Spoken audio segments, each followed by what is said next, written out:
guy that stacks a lot of scramble golf tournaments in this county and elsewhere. Robbie Davis, the head coach at the Florida Southern Championship golf team. And these guys are just like on a run that is second to none right now. And Robbie, it's great to have you on board. I think you've been around for 24 years? Yeah, starting my 25th, Mark, yes. That doesn't seem possible. Yes. I won't tell you. And hey, and by the way, I did get corrected, during the break about Cookie Monster, from Sesame Seed, because we got a little issue here with hello everybody, but it's really Oscar the Grouch that comes out of the trash can. There you go. So anyway, for all of you folks out there with little kids and, you call in and say, he doesn't know what he's talking about, you're right, because I haven't had any for about 25 years. So there you go. I got a feeling next week that's going to be screwed down. I have a feeling it is too.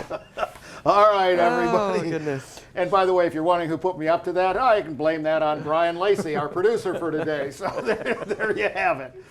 Anyway, we'll get back to the topic at hand. Can't take this stuff too seriously, everybody. But Robbie, you've had a track record that I've sat back and doggone, he is good. How do you do it? And it's just about as simple as I can put it. Wow. How do you do it? Year after year, you produce all these champions and championship teams. Well, thank you. I'm surrounded myself by successful people, and Florida Southern has had a great, rich history of great golf programs and great athletes and obviously great sports and coaches that I've been able to be around. And so I get to mimic a lot what they do and take a lot what I've learned from other coaches and other people to be able to do that. But we're fortunate because we have great weather here in Central Florida, and that produces a lot of great athletes, especially for golf, to come down here and really turn their game to another level to get to play year round. Yeah. Well, as you can see, humility is sort of a trademark of Robbie, always has been, and it's a great trait.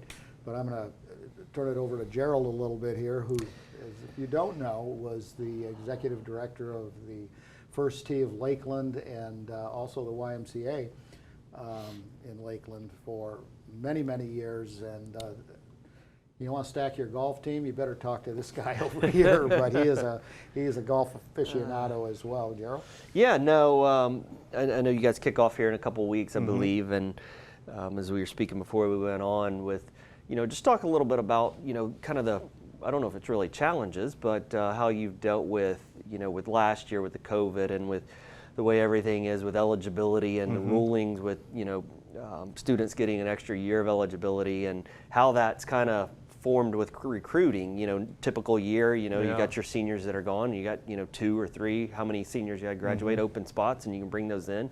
But with the COVID and that eligibility rule kind of going the way it did, how did that kind of impact this upcoming season, and then also, as I said, recruiting? Right.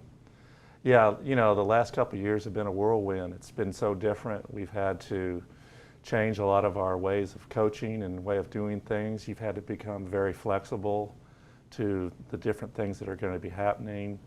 So it's been a change, but I think it's helped us to be a little more flexible in the way we do things and creative, and so that's helped because you had to do things differently. But for us next year, it's obviously going to be able to be an opportunity. I'm going to have the potential of having maybe 5 fifth-year seniors on a team, which usually that equates to some really good play with that type of experience over other opponents. You're going to have a really edge on them to be able to go to another level of experience that they're not going to have. And so I'm going to hopefully use that as an advantage. And with that, it's going to hopefully help with recruiting. They're going to hopefully see that we have an experienced team and want to be a part of that, hopefully, for the future. Yeah, that's awesome. In regards to team, I've kind of always kind of admired the fact, and the players got to be there to be able to recruit, but yourself and going back to Coach Gordon and even Lee now with the men's team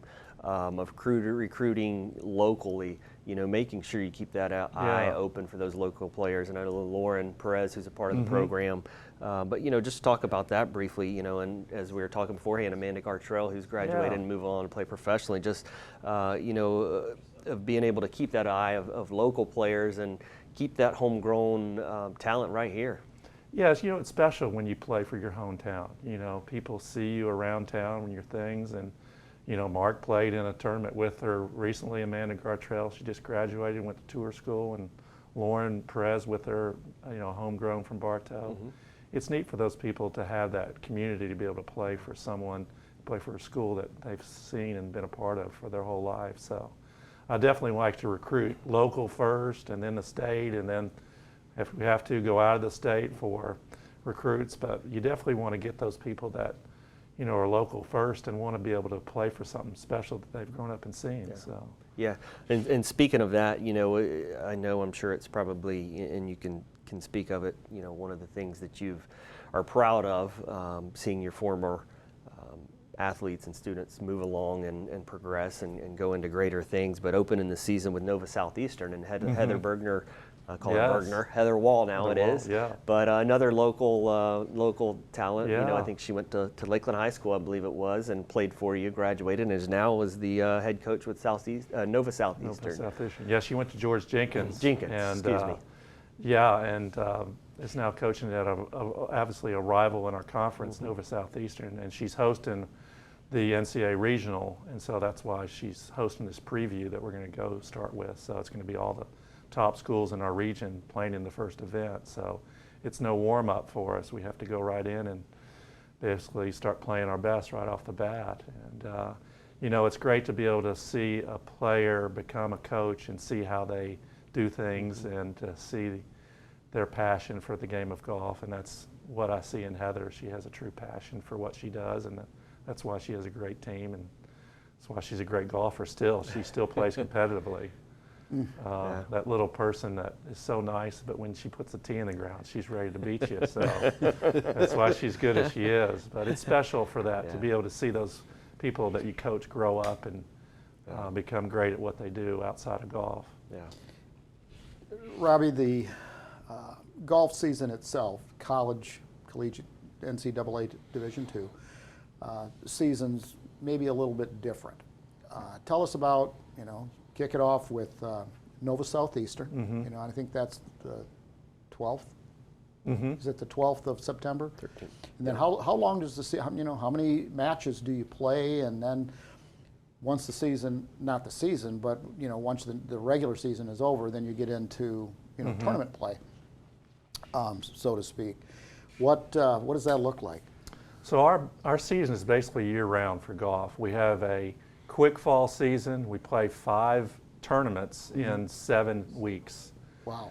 Then we have a short break of November, December, let them catch their breath, and then we basically start up first week of February with 7 events in the spring that lead you to the postseason. So it all counts the same. September events count the same as the April events. It's all one big year, and what's amazing is that it usually comes down to 1 or 2 shots that basically qualifies the team for regional. It's amazing how over 1,000, 1,200 shots, it's coming down to 1. That's incredible. It speaks to the talent in this conference, in this region. We've got to wrap this. Unfortunately, I've got 1,000 other questions I'd like to ask you, but if people want more information about not only where you guys are playing, when you're playing, or if they have a child, young lady that would like to get into the program, how do they do that? Who do they contact? Yeah, we have a great sports website at Florida Southern, fscmox.com. You can go that, check our schedule out, check out all the events. We've got over 500 athletes this year at Florida Southern, so wow, a lot going on, and everybody's eager to start doing it. Well, congratulations on going into year 25. I mean, that's a record that, in fact, I think you're the longest tenured golf coach in Florida Southern history. Yeah, we've had a lot with Coach Matlock, Coach Gordon, and now me, so hopefully I can hang on a few more years. Well, all names synonymous with sports in Polk County and arguably in the state of Florida nationwide. So once again, congratulations. It's always great to have you on here.